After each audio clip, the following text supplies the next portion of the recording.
बिस्मिल्लाहिर्रहमानिर्रहीम। मां तमाम आयल मोअज़्ज़ज़ मेहमानन के शिकारपुर में खुशामदीद तो चवा ऐं शिकारपुर जी अवाम के अस्सलाम वालेकुम। हे जेको अॼु जी तकरीब आ पीपल्स बस सर्विस शिकारपुर ऐं सखर जे विच में लॉन्च तई कई वञे, जंहिंमें असांजो वज़ीर फॉर ट्रांसपोर्ट, वज़ीर लोकल गवर्नमेंट, वज़ीर एक्साइज़ टैक्सेशन साईं ख़ुर्शीद शाह सभु मोअज़्ज़ज़ मेहमान हिते इन लाइ आयल आहिनि।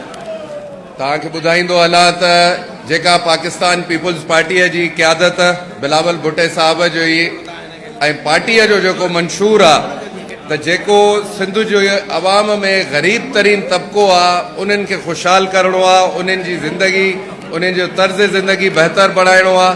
हे बि उन जी हिकिड़ी कड़ी आहे, ॾाढी नंढी शइ आहे पर हिकिड़ो अवाम लाइ वॾो रिलीफ आहे।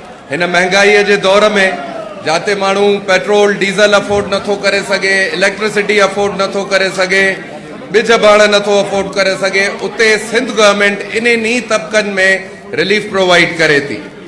टियों ॾींहुं तव्हां ॾिठो हूंदो त सोलर पैनल्स ऐं सोलर सिस्टम्स पुॼाया विया, ग़रीबनि में डिस्ट्रीब्यूट कया विया।